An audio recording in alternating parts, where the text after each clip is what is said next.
ದರ್ಶನ್ ಜೈಲು ಸೇರಿ 365 ದಿನ ಜಾಮೀನು ಇನ್ನಾದರೂ ಸಿಗುತ್ತಾ? ನಟ ದರ್ಶನ್ ಕನ್ನಡ ಚಿತ್ರರಂಗದ ಸ್ಟಾರ್ ಆಗಿದ್ದವರು. ದಾಸನಿಗೆ ಲಕ್ಷಾಂತರ ಜನ ಡೈ ಹಾರ್ಡ್ ಫ್ಯಾನ್ಸ್ ಅಂದ್ರೆ ಅಪ್ಪಟ ಅಭಿಮಾನಿ ಬಳಗ ಇತ್ತು. ದಚ್ಚು ಹೋದಲ್ಲಿ ಬಂದಲ್ಲೆಲ್ಲ ಮುತ್ತಿಕೊಳ್ತಾ ಇದ್ರು. ಸ್ಟಾರ್ಡಮ್ನ ಮೈಗೆ ಮತ್ತು ತಲೆಗೆ ಹೊತ್ತಿಸಿಕೊಂಡಿದ್ದ ದಾಸ ಮಾಡಿದ್ದ ಸಿನಿಮಾ ಆಡಿದ್ದೇ ಆಟ ಅನ್ನೋ ಹಾಗಾಗಿತ್ತು. ಯಾಕಂದ್ರೆ ದರ್ಶನ್ ಯಾವುದೇ ಸಿನಿಮಾ ಬಂದ್ರೆ ಹಿಟ್ ಅನ್ನೋ ನಂಬಿಕೆ ಹುಟ್ಟಿತ್ತು. ಇದರಿಂದ ದಾಸ ಏನ್ ಬೇಕಾದ್ರೂ ಮಾಡಬಹುದು ಅನ್ನೋ ಹುಚ್ಚು ತಲೆಗೇರಿತ್ತು. ಅದರ ಎಫೆಕ್ಟೇ ರೇಣುಕಾಸ್ವಾಮಿ ಕೊಲೆ ಕೇಸ್ನಲ್ಲಿ ಆರೋಪಿ ಪಟ್ಟ ಕಟ್ಟಿಕೊಳ್ಳಬೇಕಾಯಿತು.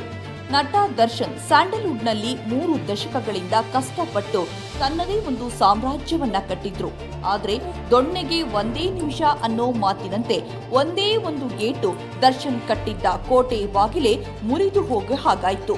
ಗೆಳತಿ ಪವಿತ್ರ ಗೌಡಗೆ ಕೆಟ್ಟ ಪದ ಬಳಸಿದ ಅನ್ನೋ ಕಾರಣಕ್ಕೆ ಚಿತ್ರದುರ್ಗದ ರೇಣುಕಾಸ್ವಾಮಿಯನ್ನ ಕಿಡ್ನಾಪ್ ಮಾಡಿ ಕೊಲೆ ಮಾಡಿದ ಆರೋಪ ರಾತ್ರಿ ಬೆಳಗಾಗೋದ್ರೊಳಗೆ ದರ್ಶನ್ ಮೇಲೆ ಬಂದ್ಬಿಡ್ತು. ಈಗ ದರ್ಶನ್ ಈ ಪ್ರಕರಣದಲ್ಲಿ ಆರೋಪಿ ಆಗಿ ಜೈಲು ಸೇರಿ 1 ವರ್ಷ ಆಗಿದೆ. ದಿ ಡೆವಿಲ್ ಸಿನಿಮಾದ ರಿಲೀಸ್ ವೇಳೆ ನಟ ದರ್ಶನ್ ತನ್ನ ಸೆಲೆಬ್ರಿಟಿಗಳು ಸಿನಿಮಾವನ್ನ ಗೆಲ್ಲಿಸೋದನ್ನ ಕಣ್ತುಂಬಿಕೊಳ್ಳಲು ಆಗದೆ ಜೈಲಿನಲ್ಲಿ ಕೊರಗಿದ್ರು. ಡೆವಿಲ್ ಈಗ ಥಿಯೇಟರ್ನಲ್ಲಿ 100 ಡೇಸ್ ಆಗಿಲ್ಲ. ಆದ್ರೆ ದಾಸ 2ನೇ ಬಾರಿ ಬಂಧನಕ್ಕೆ ಒಳಗಾಗಿ 226 ದಿನ ಕಳೆದಿದೆ. ದರ್ಶನ್ ಹೊರಬರೋದಕ್ಕೆ ಕಾನೂನು ಹೋರಾಟ ನಡೀತಾ ಇದೆ.